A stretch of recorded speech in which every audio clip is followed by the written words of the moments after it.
Oi galerinha, aqui é a Prof. Jaque na área e hoje nós vamos falar sobre o que? Música no cinema, isso mesmo. Então, olha só, música no cinema. A primeira sinfonia que descreveu uma narrativa do sentido dramático foi a Sinfonia Fantástica, do francês Hector Berlioz, de 1803 a 1869. Depois disso, diversos compositores criaram músicas programáticas. Não sei se vocês se recordam, mas as músicas programáticas são músicas direcionadas e que têm uma proposta específica, inspirando-se na literatura, na natureza e até nos próprios sonhos.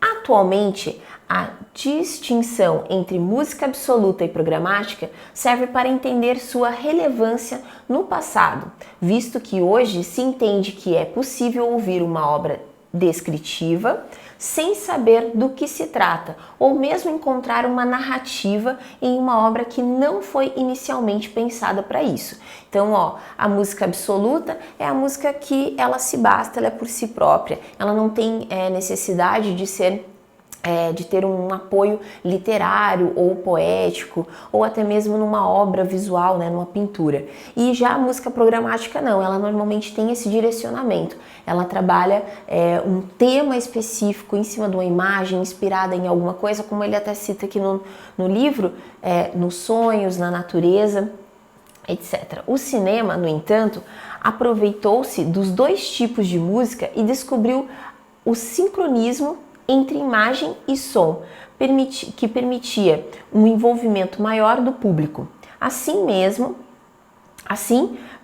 quando o cinema era mudo, músicos e até orquestras inteiras eram contratadas para tocar durante as exibições dos filmes. Então, hoje a gente no cinema, quando a gente vai no cinema, a música já está ali atrelada ao filme e ela de certa forma elas combinam, elas se casam. O que a gente está vendo de imagem e o que a gente está escutando, eles combinam, né? Mas antigamente, lá no início, a gente tinha uma orquestra dentro. No início, bem início mesmo, tinha um pianista só. Ele ia lá e ele ia improvisando. Ele assistia, ele dava uma olhadinha ali na cena e ele ia tocando meio que de acordo com o que ele ia sentindo em relação à imagem.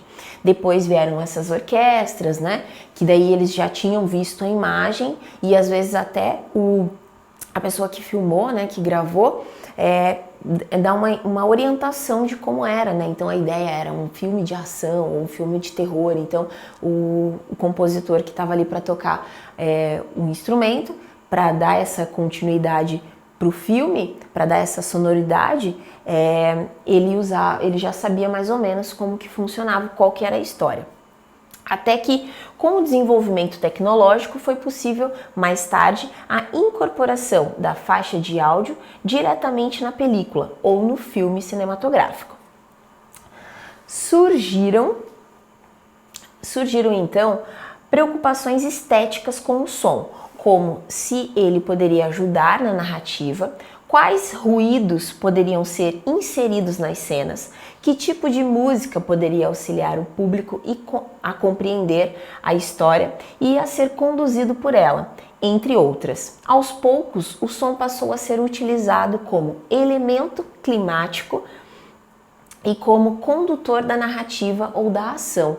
Então, depois que eles conseguiram fazer essa junção, vieram essas outras preocupações em combinar como ia funcionar e também sobre isso, sobre essa captação de ruídos. Então, se eu fizesse simultaneamente a gravação da imagem e do som, podia ser alterado. Foi aí que veio essa ideia de sobrepor essas duas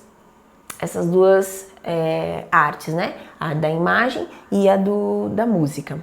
Algumas músicas foram compostas especialmente para filmes, enquanto outras compostas para outros fins acabaram sendo incorporadas à trilha sonora do filme, que é o conjunto de músicas em que um filme, uma animação ou qualquer outra produção cinematográfica. O termo trilha sonora surgiu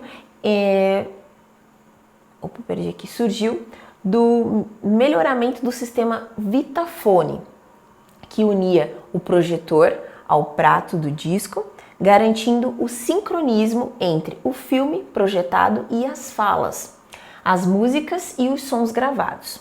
Esse processo foi otimizado quando o som passou a ser impresso na película por meio do processo de leitura óptica, no qual o som óptico passou a ser desenhado e representado na película cinematográfica.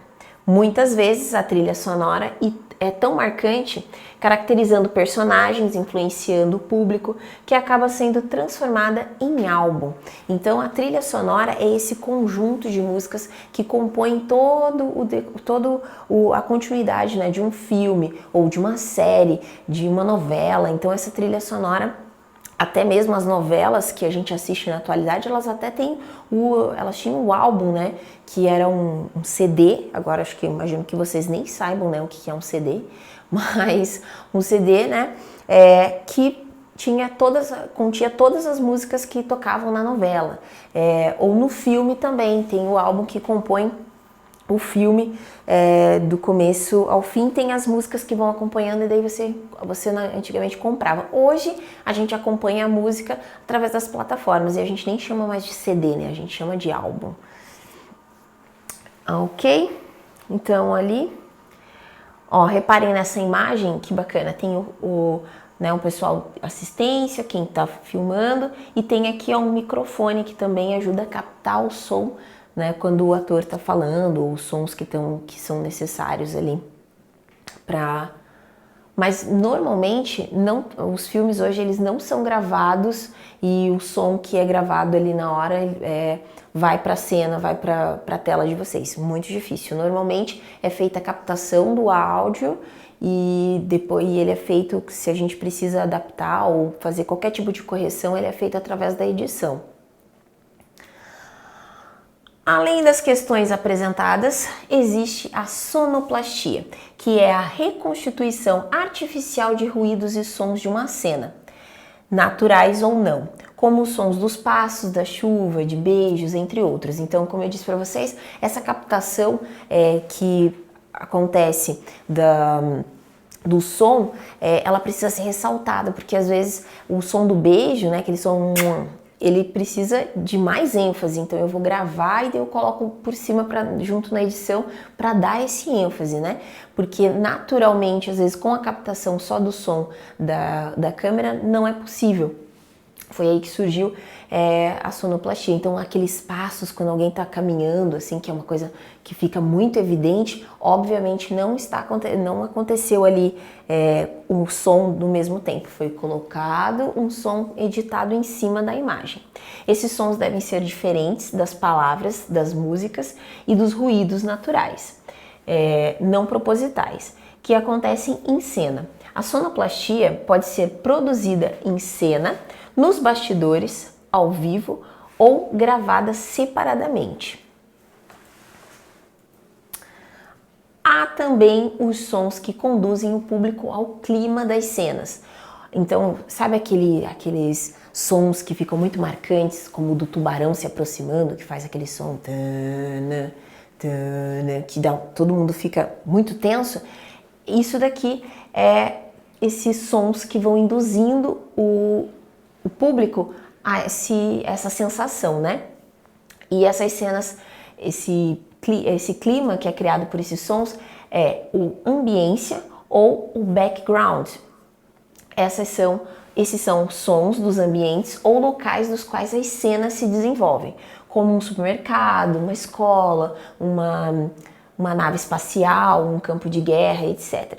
A ambiência pode ser real, mostrando os sons que comumente estão presentes nos locais, ou pode ressaltar algum aspecto para dar mais emoção à cena, como o som mais forte da chuva, de um tiro, do vento, dentre outros. Então aquele exemplo que eu dei para vocês do tubarão, que é algo muito comum, né? Muito importante, na verdade. O cinema sonorizado. Opa, passei aqui um pouquinho.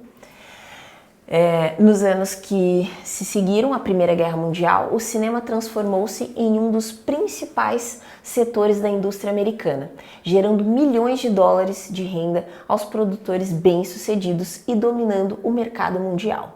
Em 1927 foi lançado pela produtora Warner Brothers o primeiro sistema sonoro eficaz, conhecido como Vitaphone.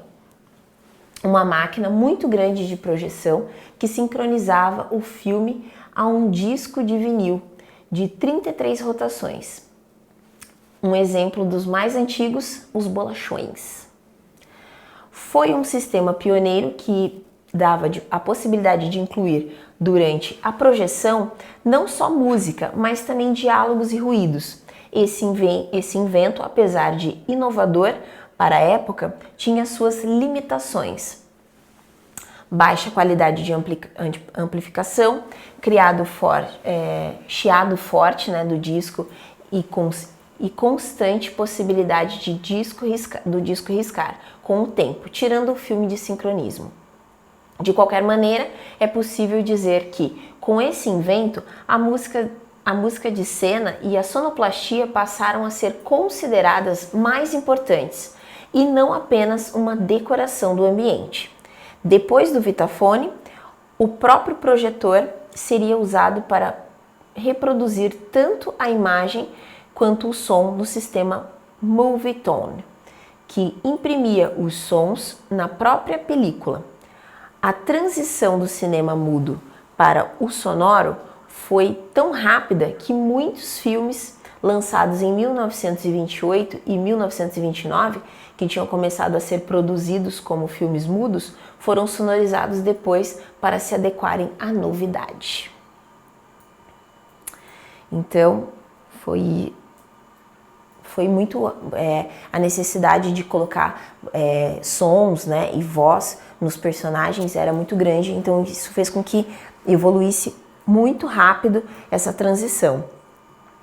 Ideias de um sonoplasta.